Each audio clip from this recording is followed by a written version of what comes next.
खुलुमबाय रायजो राजा नोंथांमोन गाज्रि साननाय गाज्रि नोजोरजों नायनायखौ ज्राब गारदो। दिनैहाय आङो नै बिपिएफ जाफिनबाय। नुदोंना गस्लाखौ गानदों आङो।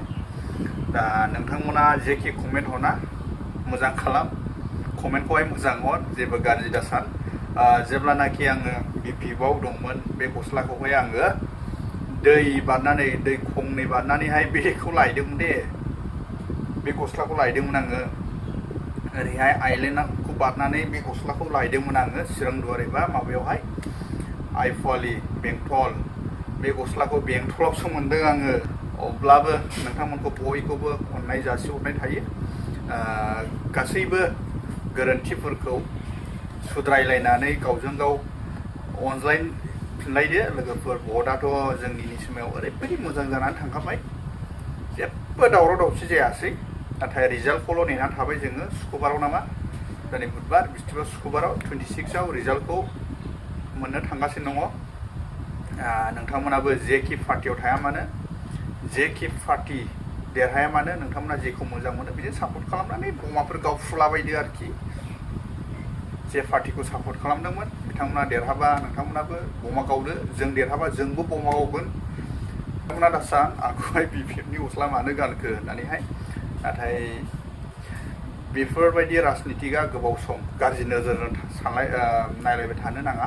बिनि थाखायनो दिनैहाय गोसो खुसि जानानैहाय आं नोंनो बे बिपिएफनि गस्लाखौ हाग्रामा सारखौहाय गाननाय जादोंमोन। हाग्रामा साराबोथ' जाहैबाय 17 बोसोर दैदेननाय जाहैबाय जोंनि बिटिसिखौ, आरो प्रमद साराबो 5 बोसोर दैदेनबाय जाहैबाय। बिनि थाखायनो जोंहा बयहाबो मोन्थाय दं नालाय, बिनि थाखायनो आं दिनैहाय बे सारनि गस्लाखौ गाननाय जादों आरो। दा नोंथांमोना गाज्रि गाज्रि कमेन्ट दाहर आरो बेबायदिनो नोंथांमोना मा मा मावनानै दं इलेक्सन बायनानैहाय एसे कमेन्टफ्राव हरदो आरो सोर सरकारखौ नोंथांमोना फैगोन बेखौहाय नोंथांमोना कमेन्ट खालामहरदो। इउपिपि सरकार दागोन ना बिपिएफ सरकार दागोन, नोंथांमोना मोजाङै कमेन्टआव हरनो हागोन आरोखि। जेबो रागा रुगा जोंनानैहाय जेबो जावहरलाबायनो नाङा। बेफोरबायदि पलिटिक्सआथ' फैयो थाङो ना, बोसोरबानि गेजेर गेजेर 5 बोसोरल'सो थायो नालाय सरकारा। जों पाब्लिकआ सिफायनोबो हायो, फोजौखांनोबो हायो। पाब्लिकनि अननायावसो गासैबो। पाब्लिकआ मा मावनो हायो मा मावनो हाया, नैबे आसि मोनसेयानो मा मावनो हायो मा मावनो हाया। जों मानसि गिदिरफोरखौ फाहायनोबो हायो, फोजौहरनोबो हायो। बेफोरबायदिनो नोंथांमोना बयबो सोरबा उसुं खाथिजों नों बिपिएफ नों इउपिपि होननानै नायज्लायनो हायै दंब्ला आखाइ हमलायदो बयबो। मानो होनबा जों संसार जानायाव उसुंनि मानसिजों नांज्लायगौ मालाबा होनबा माबा खैफोद निदान खैफोद जायोब्ला सहाय होलायनांगौ नालाय। राजनितिकआथ' जेब्लायबो थाबाय थाया नालाय, बोसोरबायाव खेबसे बेफोरबायदिनो फैयो आरो थाङो। जों आसि थुना हरो आरो देरहायो। सरकारा माबा मोनसे मोजां मावाखैबा कमेन्टफोर हरनो हागोन, सोंखारिनो हागोन सरकारखौ। जे सरकार दायो बिथांमोना मोजां मावाखैबा जों पाब्लिकआ बुंनो पावार दङ। बिपिएफआनो सरकार दा एबा इउपिपिआनो सरकार दा, नोंथांमोना बयबो बुंनो पावार दं। बेनि थाखायनो पाब्लिकफ्रा बुंनो हागोन आरो। अब्लाबो गाव गावजोंहाय नायज्लायनो हायि बेफोरबायदि सानलायनो नाङा।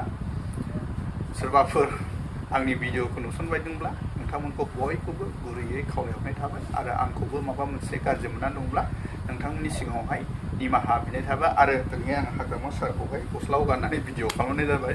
खनसेबो गाननो मोनाखैमोन दे बे गस्लाखौ। जेब्लानाखि मिनिया जयेन जादोंमोन अब्ला आङो बे गस्लाखौसो लायनो थांदोंमोन, खनसेबो गाननो मोनाखै। दिनैहाय गाननो लुबैनानै आंनि बे सारनि गस्लाखौहाय बिपिएफनि गस्लाखौ गाननानै भिडिअ खालामनाय जाबाय आरोखि। स' लोगोफोर माबोरै दं एसे कमेन्टफ्राव हरदो, खोन्थाहरदो। जोंहाथ' खामानियाव मावथाबग्रा नालाय, खामानियाव नांथाबनांगौ जायोलाय। रबार हानायानोसै जोंहा, राबार बागान लायो, मालायनि लायो, आदि लायो, थिखा लायो, बेफोरबायदिनो आरो। स' बेखिनिसै आंनि नोंथांमोननि गुरैयै खावलायनाया। बाय बाय।